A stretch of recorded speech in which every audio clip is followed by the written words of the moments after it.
welcome to this video. My name is Chris from christopherhole.com, and what we're going to be talking about in this little series of videos is lower back pain, how we can reduce it, how we can overcome it, how we can reduce our chances of it manifesting itself again in our low back. And in this first video, I just want to introduce what low back pain is, where it happens, and what we can sort of start to do about it. So first of all, where is our low back and where does the pain manifest itself? Well, the pain will manifest itself in between these two vertebrae, so between this vertebrae here, S1, and this one here, L1. So somewhere in this area is where our low back pain will manifest itself. That's where the pain will come out. Now, as you can see, there are a lot of muscles that organize themselves in this area.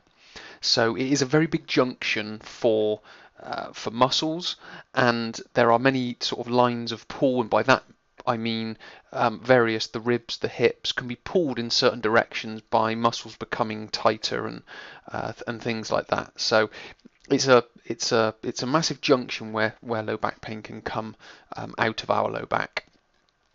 And the next one is what we have to understand with low back pain. More often than not, it's got very little to do with the low back. Now, we may have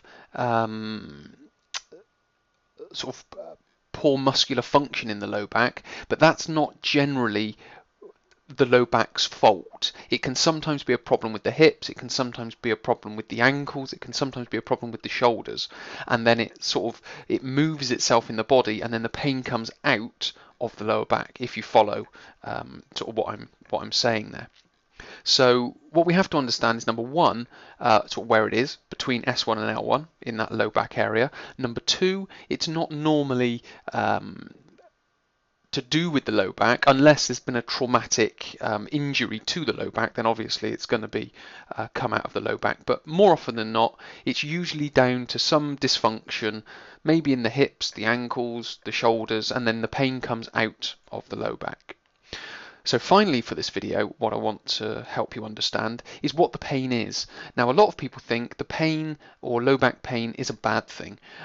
I'd like to say low back pain is a good thing, because the pain that you feel in your low back is protecting your low back from further damage. So what the pain is doing is it's letting you know not to do any more, not to do that activity that you've just done that causes the pain. So it's understanding what the pain is, because if we feel pain and we go straight for a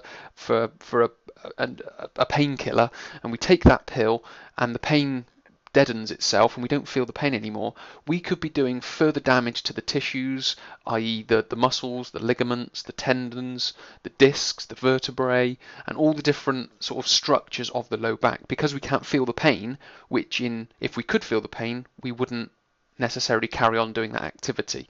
So what we have to understand is the pain is there to help us. So what we're going to look at in the next few videos are ways of reducing the pain and making the lower back better.